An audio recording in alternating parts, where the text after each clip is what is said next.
Antigamente se falava em literatura feminina como algo menor, mas isso mudou. As mulheres já estão presentes em todos os gêneros e com muito sucesso. No futuro, talvez tenhamos que falar em literatura masculina. Existe uma literatura feminina?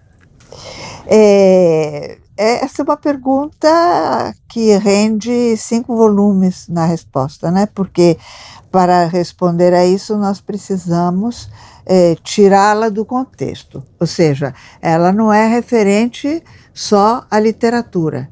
Essa é uma pergunta referente às mulheres na arte e às mulheres na sociedade, sendo que, uma vez que palavra é poder, na literatura ela se faz muito intensa, mas é um questionamento social. Há um lugar de igualdade para a mulher na sociedade? A verdadeira pergunta é essa. Você quer que eu responda? Claro. Ah, claro.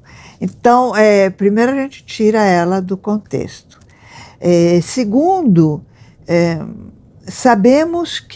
hoje sabemos com clareza que o cérebro humano funciona de maneira distinta em homens e mulheres. Sabemos que o aprendizado da palavra acontece de forma diferenciada entre meninos e meninas.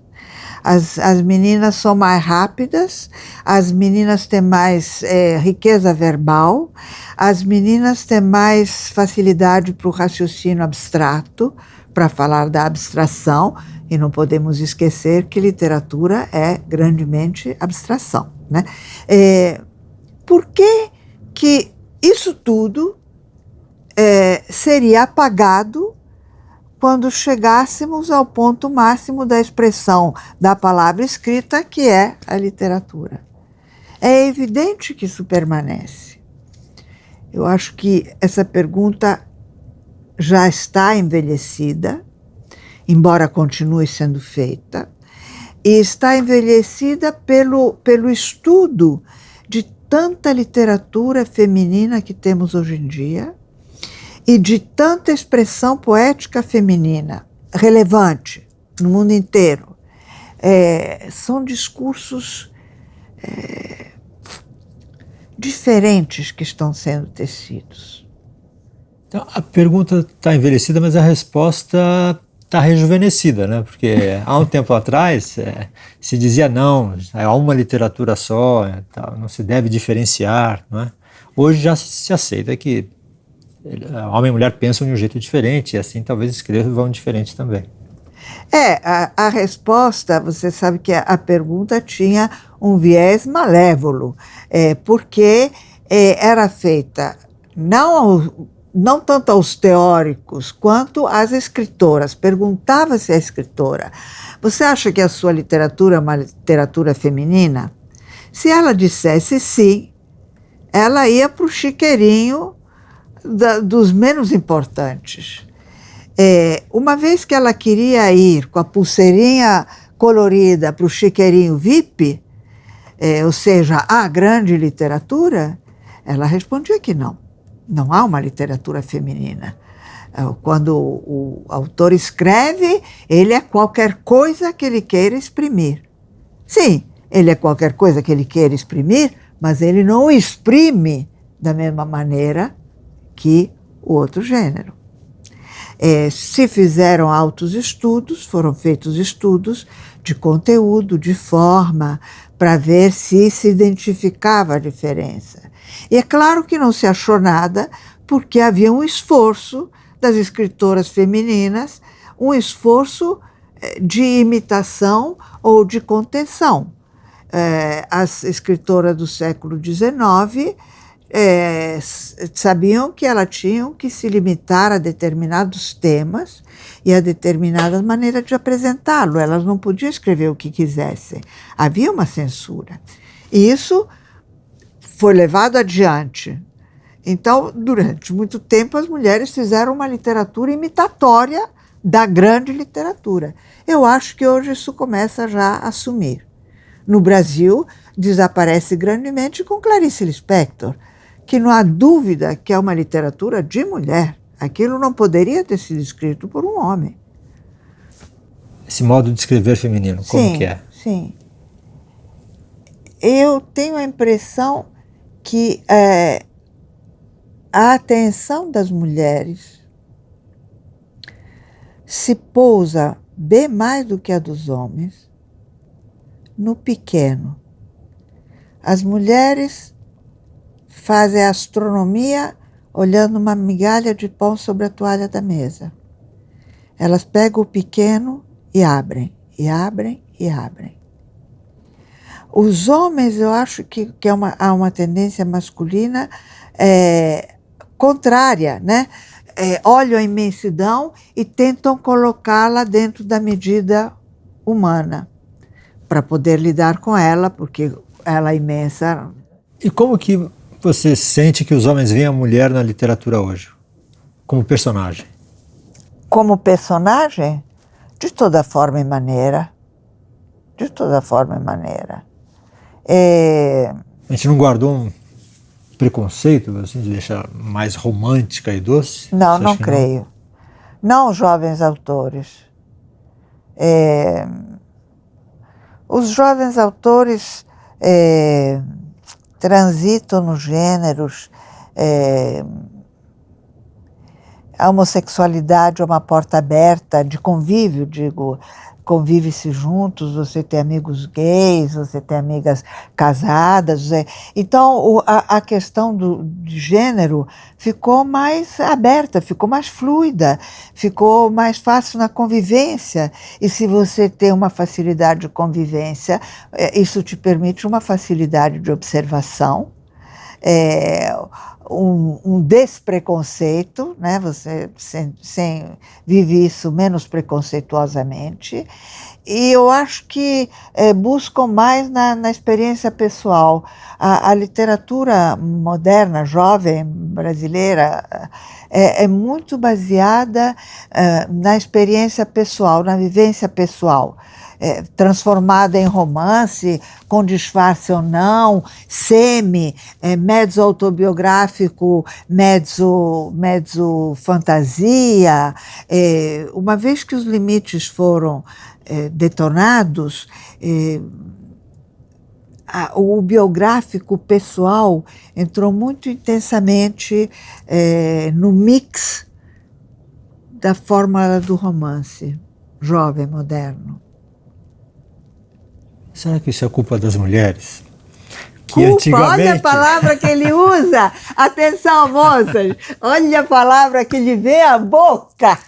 Fala! Será que a culpa é das mulheres que antes escreviam uma coisa mais pessoal, diários, cartas, e agora que se emanciparam isso mistura um pouco?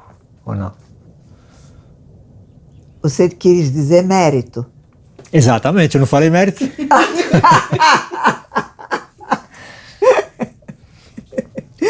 Às vezes eu troco palavras. Sim, acontece, eu sei, acontece. A pessoa se acostuma durante séculos a usar uma, ela vem rápido, né? Não sei se isso é influência das mulheres. É influência de uma vida nova, uma nova maneira de viver. Hoje em dia, os homens e as mulheres jovens convivem no trabalho, disputam cargos profissionais. Olha aqui, uma equipe toda misturada, vocês trabalham o tempo inteiro juntos, uma redação de jornal é uma coisa toda misturada.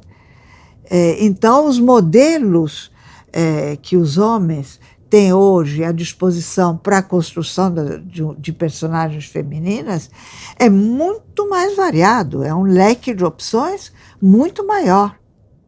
E a escritora ainda tem algum preconceito assim? Ainda há quem acha que a escritora mulher é uma escritora menor ou não? Existe ainda um preconceito considerável.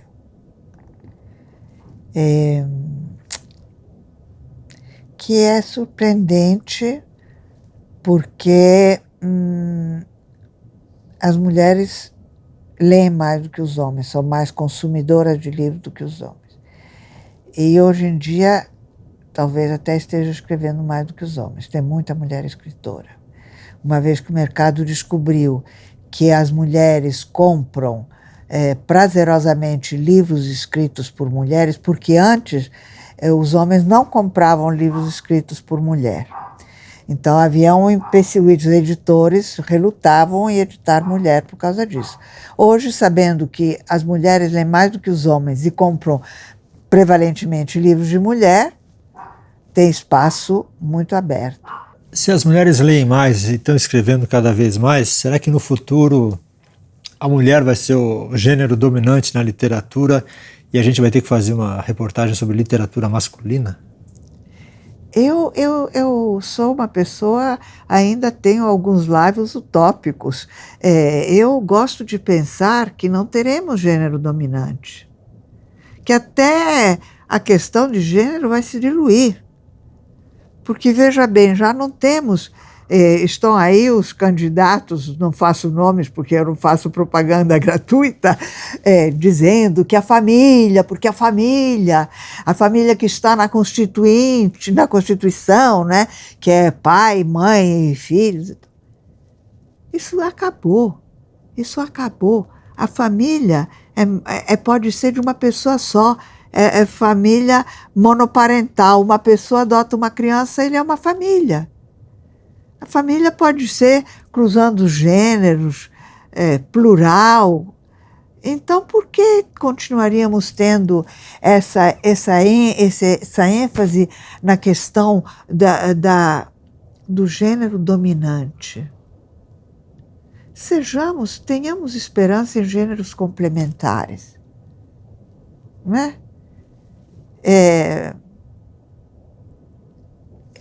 Eu não saberia viver sem homem. Eu gosto dos homens. Amo. Já amei vários. Há muito tempo amo mesmo. Mas amo vê-los, amo ouvi-los, amo ler o que eles escrevem. Preciso deles. Eu gostaria que eles dissessem o mesmo de mim, né? Que eles dissessem: nós gostamos das mulheres, não é só sexualmente, nós gostamos de olhar a inteligência delas. Isso é muito raro, muito raro. Um homem que te reconheça pela tua inteligência, que goste da tua inteligência, que beba na tua inteligência como a gente bebe na inteligência dos homens. Mas eu acho que podemos chegar lá, não é? Não é o que a gente quer?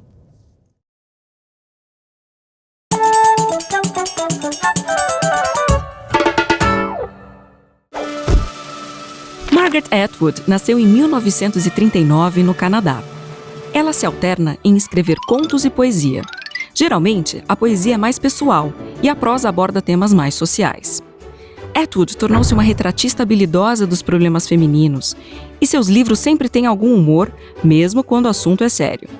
Um exemplo é o Conto da Aia, um de seus textos mais conhecidos. A história se passa nos Estados Unidos, que teria sofrido um golpe militar usando como pretexto a ação de fanáticos muçulmanos. O golpe aboliu os direitos civis e o das mulheres ainda mais. Alguns críticos dizem que muitos de seus contos se encaixam no gênero da ficção científica, mas ela discorda, dizendo que faz ficção especulativa. Ficção científica lida com monstros e espaçonaves. Ficção especulativa é sobre algo que realmente pode acontecer.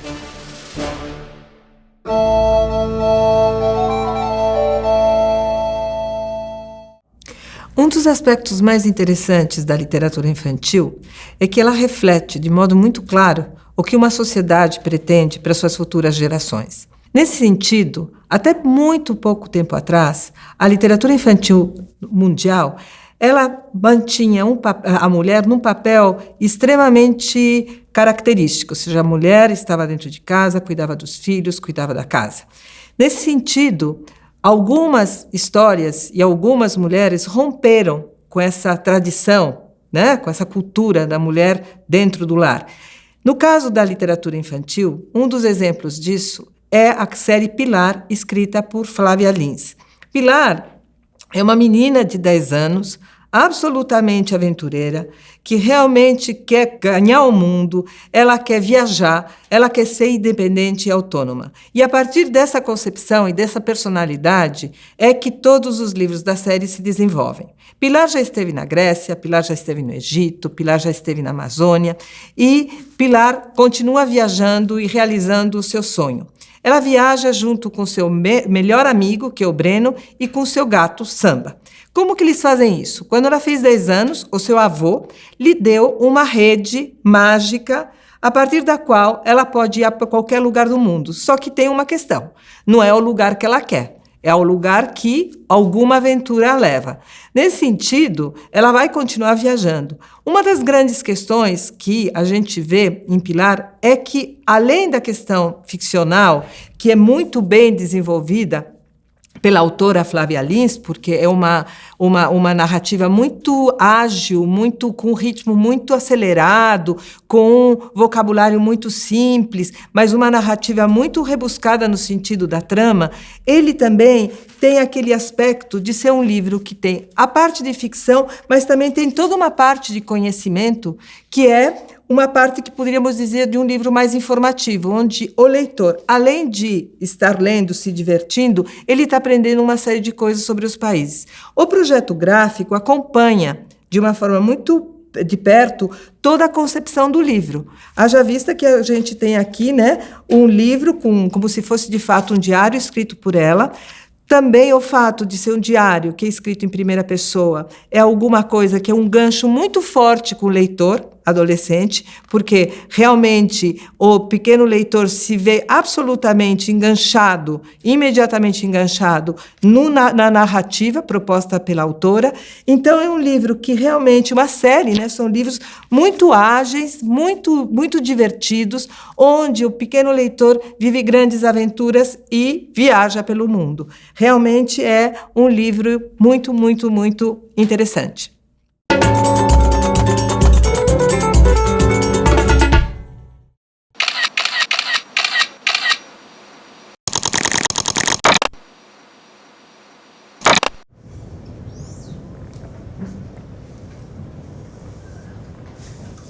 Aqui. É onde primeiro eu escrevo, é na cabeça. Formalmente, eu escrevo em pedaço de papel, em caderninho na bolsa, em verso de qualquer coisa. Por isso esse caos que me rodeia, porque vou empilhando as coisas. Basicamente, eu escrevo com ele. E eu escrevo também no portátil. Eu não viajo sem o portátil. Escrevo à mão, escrevo muito à mão, gosto muito de escrever à mão, mas não preciso escrever à mão para depois passar para o computador, não é isso. Eu escrevo à mão porque eu gosto, porque eu escrevo.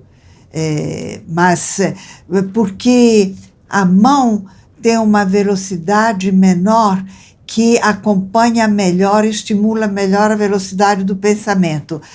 Para textos teóricos, eu gosto mais de trabalhar eles primeiro à mão, por causa disso. Mas eu escrevo basicamente assim. Sentada.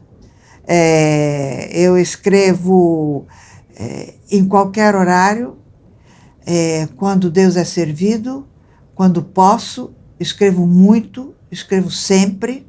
Eu tenho sempre um livro em andamento, menos quando eu estou desenhando, que eu desenho na prancheta, e aí eu não tenho livro em andamento porque eu estou trabalhando em outro trilho, um trilho diferente.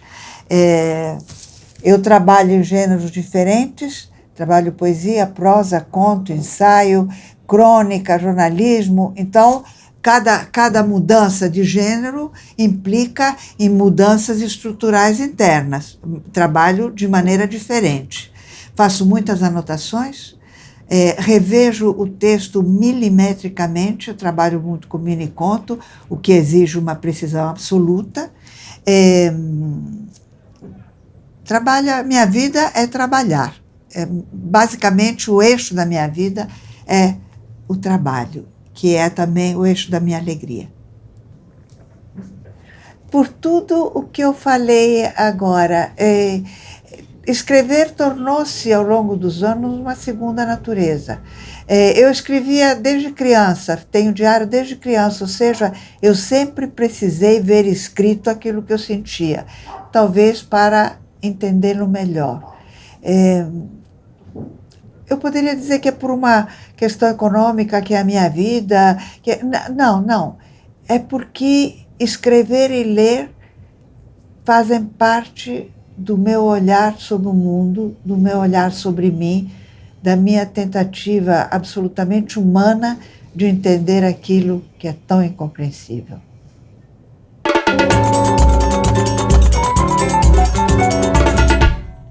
Olá, eu sou Bruna Camargo e hoje nós iremos conversar sobre o livro Amigas para Sempre, da autora Kristin Hannah. O livro ele conta a história de duas amigas desde o momento em que elas se conhecem na adolescência até elas atingirem mais ou menos a meia-idade. Quando elas se conheceram, a Tully era a típica garota popular, mas por trás de todo aquele glamour, ela vem de uma família completamente desestruturada e todos os problemas e tudo aquilo que ela sente em relação a isso é algo que influencia muito nas decisões que ela toma durante toda a sua vida, principalmente na adolescência. Já a Kate vem de uma família tradicional, toda certinha, porém ela não tinha amigos nenhum e ela se sentia muito presa pelos pais dela, que não deixavam com que ela fizesse as coisas que ela considerava normal na vida de um adolescente. O livro se inicia na década de 70 e uma das grandes sacadas da autora é que você sente as décadas passando através das roupas dos personagens, das músicas que eles escutavam, que vão desde Led Zeppelin,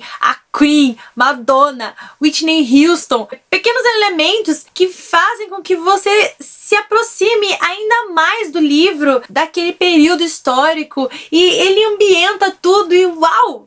Isso é muito legal. O que mais chama minha atenção é como essas protagonistas são reais. Elas têm muitas qualidades, mas também têm muitos defeitos, o que torna elas muito próximas daquilo que nós somos. É aquele tipo de pessoa que você pode encontrar em qualquer hora, em qualquer lugar, ou que pode ser um amigo seu mesmo. E são todas essas qualidades e esses defeitos, né, que fazem com que elas complementem uma outra e construam uma amizade em cima disso tudo. Porém, um dia elas deixam de ser adolescentes e com a vida adulta cada uma começa a seguir o seu próprio caminho e as formas diferentes das duas pensarem acabam fazendo com que a amizade delas fique abalada, alguns conflitos começam a surgir daí. Inclusive, o livro traz umas discussões bastante interessantes em relação à mulher contemporânea, entre ser uma mulher solteira e independente ou uma mulher que vive apenas para a família. Existe algo que é melhor, algo que é pior nisso tudo? São coisas que são discutidas através das protagonistas. A narrativa da autora, a Kristin,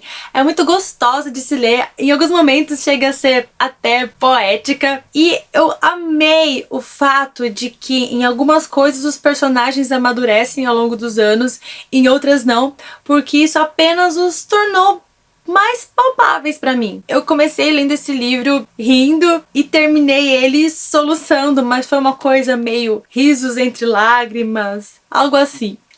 E espero que vocês tenham gostado dessa dica. Boas leituras para todo mundo. Tchau!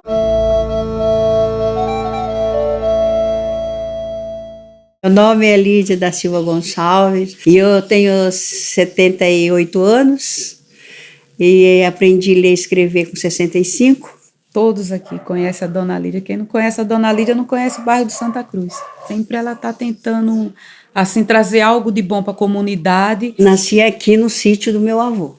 A divisa de Itanhaém com Peruíbe. Eu trabalhava na roça, né? Trabalhava na roça, carpia, plantava. Não tinha muita opção para você pensar que o mundo lá fora é maior. Aí, depois que eu fiquei com os 65, que foi, eu precisava, que eu fui lesada por um segundo doutor da lei, entre aspas, foi onde que uma amiga minha falou para mim que no papel que ele mandou eu assinar era passando as metades das terras para eles. Foi a iniciativa de eu ir estudar. Preciso aprender.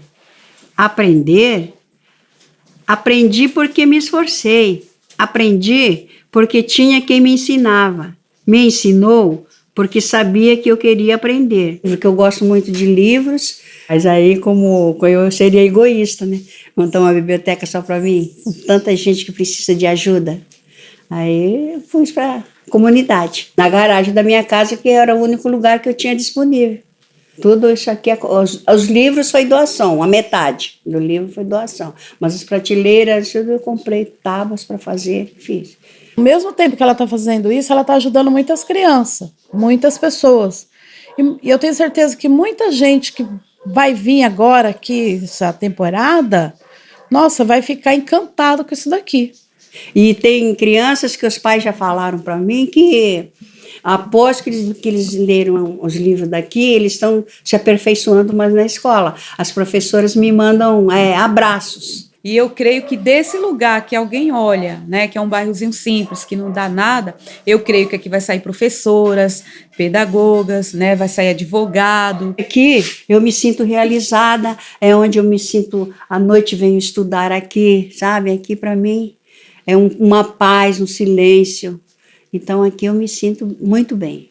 É um sonho que está começando a se realizar. Aprender para não ser nada. Sendo nada, não sou tudo. Sendo tudo, supero o nada. Sem o nada, posso aprender a viver com tudo.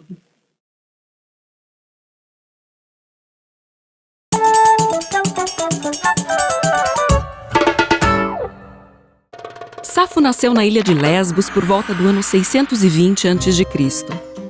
Ela participava ativamente da vida política da ilha e por isso acabou exilada por 5 anos pelo ditador Pítaco. Safo concebeu uma escola para moças. Ali, ela instruía suas companheiras em música, dança e poesia. As discípulas eram chamadas de amigas e não de alunas. E a mestra dizia amar a todas. Ao que parece, tornou-se amante de uma delas, Atis. A poesia em Safo está a serviço da expressão do mundo de sentimentos, desde o êxtase da paixão amorosa e da ternura da vida familiar, até a ironia, a revolta e a ira. Mas é o amor que constitui a fonte principal da sua inspiração. Ela é considerada a mais importante escritora da antiguidade. Se Homero ficou conhecido como o poeta, ela era a poetisa.